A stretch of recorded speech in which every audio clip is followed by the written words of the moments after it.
Virginia's virtual viewers and Wings of Wisdom listening audience.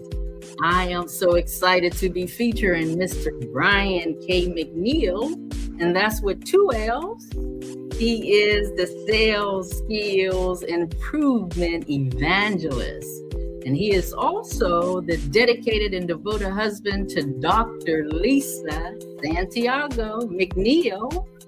And he's a former veteran. So thank you for your service, sir. And I am so excited that you are here today on today's episode. So give Virginia's virtual viewers and Wings of Wisdom listening audience a brief backdrop of your bio. And let's dive deep on mastering the art of sales. Thank you very much, Sister Virginia Rutherford Hall. I'm happy to be here today. And I am going to bless your audience today. I see one of the people that I see knowing that they are out here shaking and moving the world. Dr. Tina J. Ramsey is already in the house. How you doing, Dr. Tina? My name is Brian K. McNeel, and I am the Sales Skills Improvement Evangelist.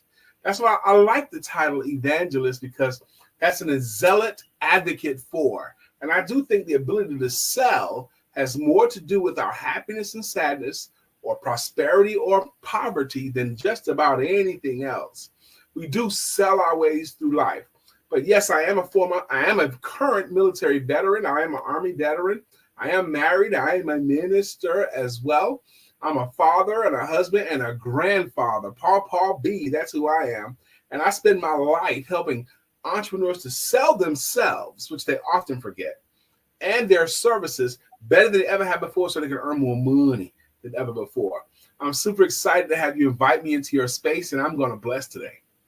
I am so grateful you are here. I love the fact that you are a veteran and an evangelist. So I'm grateful. So how did your journey as a veteran and also as an evangelist shape your approach to sales and entrepreneurship and coaching? Oh, my.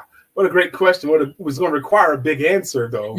I went to the Army when I was 17 years old because my mother and I had a different idea about how the household should be run, and it was her house. So I had the choice to get out or confirm, and I got out and joined the Army. And when I was in the Army, I decided to jump out of planes for a living, too, while I was in the Army. And when I got out of the Army, and as I was going through life, I got married to a beautiful woman. And she showed up at the job one day and said, "Brian, we're pregnant." And she never had showed up at my job before. And I realized that my job as a front desk supervisor was not going to be enough to afford a wife and baby. So, and people have been telling me for a while, Sister Virginia, that you'd be good at sales, Brian. You'd be good at sales. And at that time, I didn't know what sales was. I was 23 years old. I didn't even know what sales was. So I looked in a newspaper. That's how long ago that was. And I looked in the help wanted section, and I found a sales category, and I saw an ad that says entry-level sales will train. And I said, that's me, because I don't know what it is. So I went there, I interviewed, they hired me. And Sister Virginia, it was a straight commissioned sales job. And some of you guys, as soon as I say the words, they're going to do just like she did and sit back. Straight commission means if you ain't got no sales, you ain't making no money. And the training consisted of hang in there, you'll figure it out. That was their training. And I was starving. I was dying. I was horrible at it for the first 10 months until I discovered my first book on selling. And it was called How to Master the Art of Selling. And on page 4 of that book, it talked about why you cannot fail in selling. And I needed someone to tell me that because I was dying. I was hurting. But page 4 talks about if you'll just do the basis of what you're supposed to do, you can't fail in sales. So I finished that book and I got another one and I got another one. And by my count, I've read more than 700 books, how to sell, manage salespeople, or self-improvement, as well as publishing 8 books of my own. So that was a journey for me to get here. Wow. So sales, that's your actual baby. And I actually had a sales coaching session with you, and I want to thank you for that coaching session. It was absolutely amazing. It was intense, but It was amazing. So tell me this. I love the fact that you're an evangelist. What spiritual or biblical principle have guided your path in both business and ministry? Well, I do believe in God and I do believe in the tenets of the Bible, and the Bible is very pro-business. You know, it talks about the millionaires in the Bible. It talks about doing business until I return, but there's certain scriptures that mean more to me than others. Like, for example, Proverbs 11:26 says, the people will curse the ones that withhold the grain. They wish blessings upon the ones that will sell it. So, and our grain today are the answers we have, or our intellectual property, or our solutions. And the way I read that Bible verse is basically saying, if you got something that'll help the people, if you got something that the people would want, and you don't sell it in exchange for something of value, money, if you don't sell it, curse you. They're going to want curses on you. But if you will sell it, bless you, and the people will want blessings on you. If you have a solution, you're supposed to sell it. The Bible says, sell it, okay? Be willing to sell it. It doesn't say be willing to give it, okay? And there's also a parable that's written 3 times in the book, in the Bible. It's in Matthew, Mark, and Luke, the same parable, the parable of the talents. And if you give one servant 10 talent, one servant 5 talent, one servant 1 talent, I don't want to go through the whole thing right now, but basically that parable is basically saying, if you have a talent, you're supposed to use that talent to make money. And if you don't use that talent, if you hide the talent, there's penalties for that. You're going to be banished into the outer courts, but there's going to be weeping and gnashing of the teeth. You know, you lazy and wicked servant, I gave you this talent and you did nothing with it. You're supposed to. And one more, the sin of the desert that convicts my life every day. The sin of the desert. The sin of the desert is when you know where the water is, but you won't tell anyone else. You know where the solution is, but you're keeping it to yourself. You know how to help them, but you're not telling them about your abilities to help. You're committing the sin of the desert, and the sin of the desert is the height of selfishness.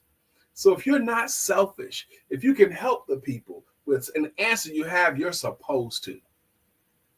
Wow, that is powerful. That is powerful.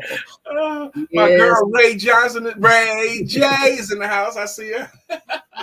Yes, and Dr. Tina J. Ramsey is making all of this possible for me on Roku TV, Fire TV, Apple TV. So I'm so grateful. And Wings of Wisdom show hit the #3 spot last month. Congratulations. Yes, yes. So tell me this, your upcoming book. I know you got several out there. Selling financial services is different. I'm in the financial arena, so I got to get your book. I want an autographed copy, so let me know how I can pay for this to get that and get an autographed copy somehow. So you have to figure it out. If you go through my website, you can get an autographed copy. If you go through Amazon, they're just gonna send it to you direct. But if you go through me on my website, it'll come from my house, so I'll get your autographed copy. My upcoming book. You mentioned my upcoming book. It's really about a day or 2 away from being made public. That's how close it is. Cover everything done. My publisher has it. All of that stuff. Editing, everything's done. It's like a day or 2 before we press the button and make it public. But it's called Selling Financial Services is Different, because I see it as different. It's not the same as selling coaching services or network marketing or real estate. When you're talking about someone's money, you're very, very personal. The industry, the financial services industry, it kind of forces people to conform to sell logically because it makes sense.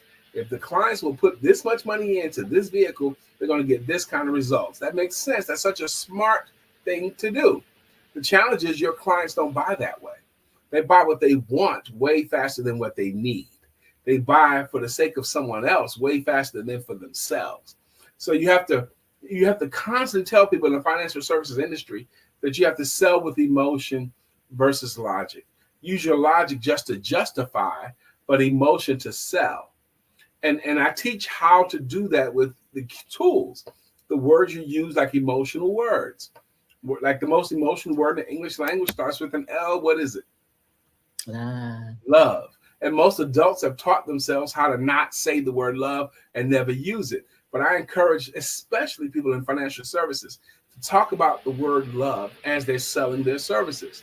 You're going to love knowing, your family's going to love that you. Using simple tools like using the word love can help sell and help keep it on an emotional track instead of just logical. And then the second most emotional word in English language starts with an H. And what is it? Emotional? The second most emotional word in the English language starts with an H. What do you think it is, Sister Jacqueline? Huh? Hope. Hope is a good guess. Actually, the word that evokes the most emotion in the world is love. The word that evokes the second most emotion is the word home. Home, home. Ray, of course, Ray would know because Ray is a regular part of my world. It's actually the word home. Thank you, Jacqueline, for the guess. It's actually the word home. And you're finding a way to use the word home in selling financial services. Everyone in your home will be protected. Everyone in your home will appreciate that this has been done. And a sentence that uses both the word love and home, you're going to love knowing that everyone in your home is protected. You're going to love knowing that everyone in your home has a financial future that's much more secure. You're going to love not have to worry about your home. Those kind of sentences can take on an almost hypnotic effect, but you have to learn how to use them. Yeah, that's powerful. So what is the number one mistake that professionals are making when they're trying to actually sell, like being pushy presumptuous? The number one mistake entrepreneurs and salespeople are making today, and it is so pervasive, and it's so the number one mistake entrepreneurs are making today is they never ever even ask for business. They won't even ask for it. They want to be liked, and they don't want to risk being liked, so they never ever ask for business. They'll do a good presentation and then hope. They do a good presentation, or might say, "What do you think?" But they never formally ask for business. That's the number one mistake. Entrepreneurs today, they will do all kinds of stuff, but never ask for business. They'll hope the clients they're hoping that the clients will say, "Hey, Sister Virginia, I know you're in financial services. I need your financial services. And will you give me a plan that I only have to pay $100 a month?" They're hoping that will happen, but it doesn't happen like that. That's right. Sister Stephanie Rousseau, that's right. People who think they don't like selling, that's not true. They do like selling because they like getting the money they get in exchange for what they offered. They love that. They never received money in exchange for anything and thought, "I don't like the fact that they paid me." But what the fear is, the potential for rejection. That's what their fear is, potential of rejection. And that can be overcome too. But the number one crime, the number one problem, the number one entrepreneurs are having, they never ask for the business. Entrepreneurs that do have some sales training and some courage, they will ask for the business, but they'll only ask once or twice and then never again. The average sale happens after the 5th attempt, but only the champions make those attempts. Only the champions will follow up the requisite number of times. You can't ask for it 5 times in one sitting, but only the champions will follow up in a disciplined way until the sale is made. That's what the crime is. The challenge is not asking for the business. And here's how I would want you to ask. Those of you who are tuned in here today, I'm going to bless you. What I'm about to tell you, do not be floored by the power of its simplicity. This thing I'm about to tell you right now is powerful and magical. If you'll just say these words, once you believe the client understands what you're offering, once you believe they understand how you're benefiting them, once you believe they have a full understanding of what they get for the money, I want you to say these words. Will you give us a try? Will you give my service a try? Will you give this program a try? Will you give us a try? It's such an amazing, non-threatening way to ask for the business. It doesn't hurt you. Ask them to give you and your services a try every time. Will you give us a try? When you only, Ray, I'm telling you, I understand where Ray's going. She wrote the word try. Only use the word try in this instance. Only use the word try After you believe they fully understand what they're getting and they know how much it costs, ask them to give your services a try. Try is a tricky word, and I think that's might be where Ray's going with it. You don't say stuff like, when someone asks you what you do for a living, you don't say, I try to help people. That's a crime. No one's going to pay you for trying to help them. They'll pay you for helping them. But give our services a try once they understand what they're getting and how much it costs. That's when it's appropriate. Wow. So sing it, girl. Wow. Wow. Wings of wisdom. Wow. So I love it. So tell me this. What are your leadership skills from the military? Yeah. How does that incorporate with what like continue to influence your sales, your business owners? How do you influence that with your leadership skills? Now, the truism is that I've had jobs, I've been in the Army, and I've never had a job in any capacity longer than 6 months where I didn't end up in leadership at some point. I wonder how much this impacted me, but when I was 11 years old, the elite students in Brooklyn, New York got to go to a program called the Reach Out program. And it was leadership training for school students, leadership training for the summer. And I took that course, but I don't know how much that impacted, but every job I've ever had, every military place, I ended up in leadership somehow because I always do my best.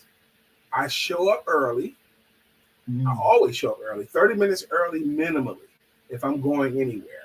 So even on the jobs, I always showed up to the job early because that gave me the time to get comfortable, get my coffee, get everything. So before I had to start, I always show up early. I work everything as good as I can, and I don't cut corners, which is a reliable leadership trait. And when companies see this, I had one job one time. I was launching my business as a sales trainer, but I still had a household to maintain. And I took a part-time job as selling over the phone during from 9 till 2. Okay, that's all it was. There are like 70 or 80 telephone salespeople in the room, and I was there a week and a half, 2 weeks, and they called me into the office. My first day, I gave a class, by the way. My first day, they had this objection. They had a sales meeting, and they had this objection that's been bothering all of them. And I told them how to overcome that objection on the first meeting. And then they asked me, can you explain more? And I went up to the board and I showed them how to do it. My first day. But 2 weeks later, they came to me and said, Brian, we need you to be the sales manager here. And I was like, nah, I'm doing my own thing. I don't want to be the sales manager here. I'm doing my own thing. And then the week later, they said, Brian, you have to be the sales manager here. I said, what about this person? What about that person? They've been in the company much longer, and they know what they're doing. They're pretty good at it. Those people can do it, but they can't lead anybody else. We need you to do it. And I asked for a lot of money to be the sales manager, way more than I thought they would say yes to. And I told them, and this is going to kill you right here. I said, look, I'm only going to work 4 days a week. I won't work any Fridays. Okay. So they had to pay me a guaranteed salary, pretty high. And I only work 4 days a week because I had told them no already. And I was about to tell them no again.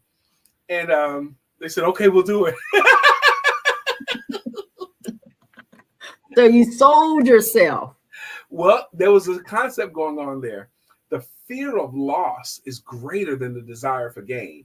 And when they realized that I could potentially just leave altogether, they wanted to do more. And people will do more to protect something that's already in the house instead of trying to find something else. They had some fear of loss because I already told you guys no. I don't want to be the leader of this group here. And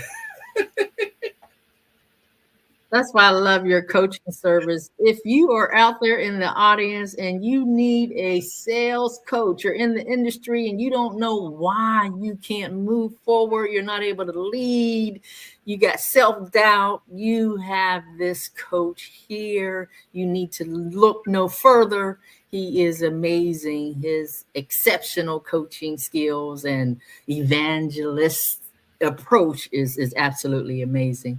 So tell me this, you help countless professionals, and what drives you and keeps you keep doing these workshops, these books, these keynotes? What's the driving force behind you? I believe God. I believe that God has uniquely gifted and qualified me. I think God has prepared me. And I think he has positioned me with a love of this and a desire to learn more and more of this and the ability to communicate it and teach it well, that I think that God wants me to help people to earn more money by teaching them to sell better. And I think if I don't do it, I'm showing dishonor to the gift that he gave me, the skill that he gave me. And I've seen enough people, Sister Virginia, that have taken even a little bit of my training that benefit greatly. I've helped people to pay their bills. I've helped people to pay their mortgage. I've helped people to grow their businesses over and over again. So, I believe my philosophies work. I know they work because I have enough units of conviction. But I think that if I don't do this, it's just like hiding my talent in the ground. I want to tell you something happened just yesterday in my business. They had a lady, she said she wanted to hire me. She had done a consultation with me, and she wanted to hire me as a sales coach. And I told her how much it'd be. And she goes, okay, I'll pay you tomorrow, which is fine. I don't care what day they say. I just want to put it on the invoice what day you say you're going to pay me. And then tomorrow came. And then she called me up just yesterday and says, well, Brian, could you lower your rates? Could you do it for like $500 less than this? And I said, why would I do that? I said, if I doubled or tripled my rates, it'll still be a good value for you. You're still getting a better value. The money you paid me, I'm going to spend, but what you get to use the benefits of it today and tomorrow and next week and next month and for the rest of your careers. Even if I doubled or tripled what I'm charging, I'm not going to know. I'm not going to lower my rates. I said, I should be charging twice as much, and it'll still be a good deal. And she says, okay, no problem. We'll just leave it like it is. And paid for it. Wow. I guess right away too. Yeah. Yeah. She was just trying to negotiate. She trying to slip that in for just a minute, but she was like, what? Why would I do such a thing? If you're offering something to someone that's going to benefit them, and then that's going to benefit them, there's no reason to lower your rates. Most likely, you need to be charging more. Most likely. Wow. Mm-hmm. So if someone is watching today and they're sitting in the audience and they're struggling with self-doubt, their ability to sell, what words of wisdom would you speak into their life on today? Well, as grown-ups, very few adults could do anything successfully without some levels of accountability. And none of us have lived long enough to have all the answers. We all need some help. We all need some support. So you need to keep learning. I offer a free consultation to anyone that schedules it with my Calendly link. I don't know if you have it or not, but I'm willing to offer a free consultation. It's calendly.com/BK McNeel. BK McNeel, that's mine. But words of that will be encouraging. Let's say I never saw you again and I wanted you to sell well. I would say to ask yourself this question. Are you selling to people or for the people? See, if you're selling to them because you're trying to make money, if you're selling for them, it's because you know they're going to be better off. And if you know they're going to be better off, you owe it to them to motivate them to take your solution. You owe it to them to motivate them to take your solution. Selling today is more of a motivational act than it has ever been. Calendly.com, Sister Mia James. Calendly.com. It's a popular scheduling app. /BK McNeel. MCNE.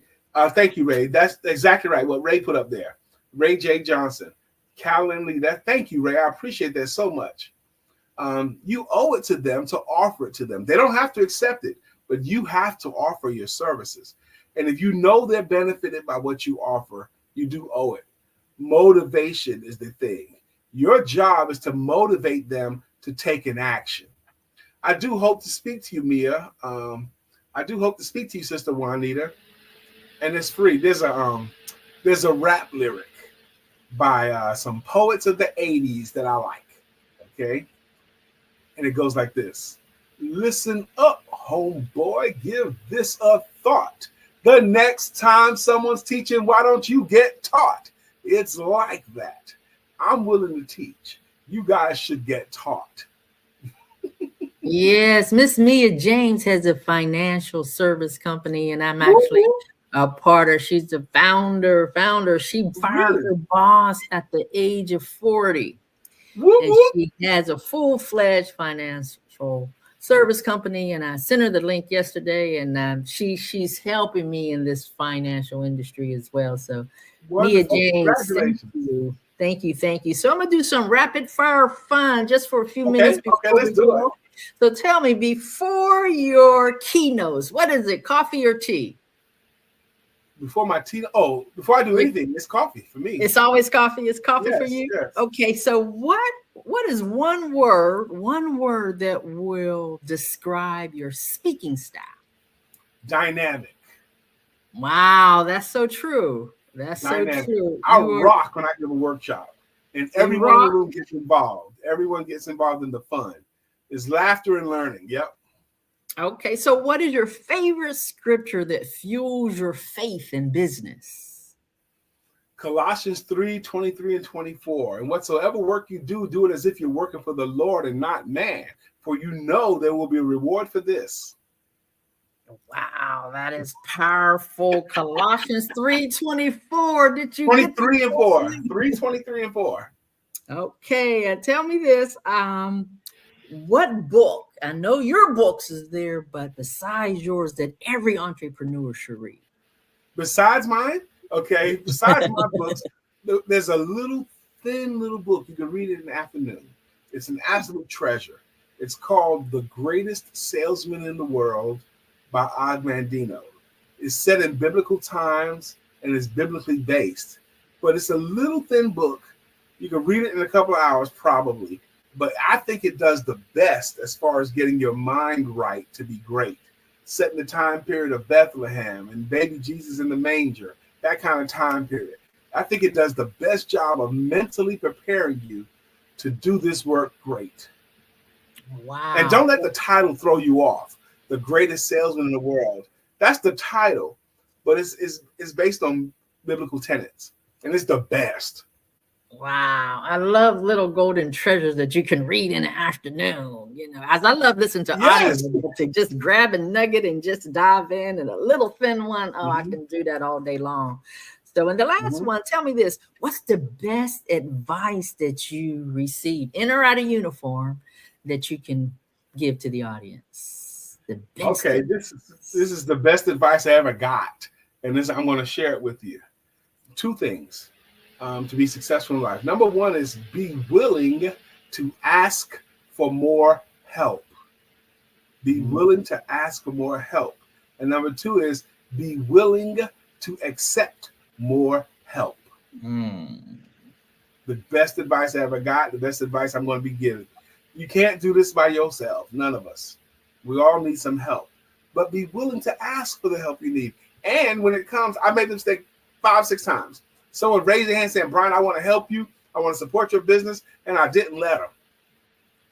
I didn't know how to use the help. But as I mature, I'm learning to accept help. Thank you. Thank you. Thank you. And if you can give Virginia's virtual viewers one last golden nugget that they could take home today, what would that be? Ask for the business. Ask for what you want. And ask formally. You don't have a problem with selling. You have a problem with making offers. Most of these entrepreneurs that tune into things like this, they might go a month and only offer their services once or twice, or 2 months, 3 or 4 times. But if you will offer your services, give people a chance to say no to you, and they get a chance to say yes to you, you'll sell more. And holler at your boy. Schedule time with me. Schedule a time. Okay, I want to thank you so much for leaning in. I appreciate you. And like I said, your coaching service is absolutely amazing, and complimentary consultation for those individuals who need help. You want to lean in. So you want that information once again, how they can reach you? calendly.com/BK McNeel, McNeel. Love it, love it, love it. So thank you, Wings of Wisdom listening audience and Virginia's Virtual viewers. We're so grateful to have you on today. And we will see you on the next episode of Wings of Wisdom.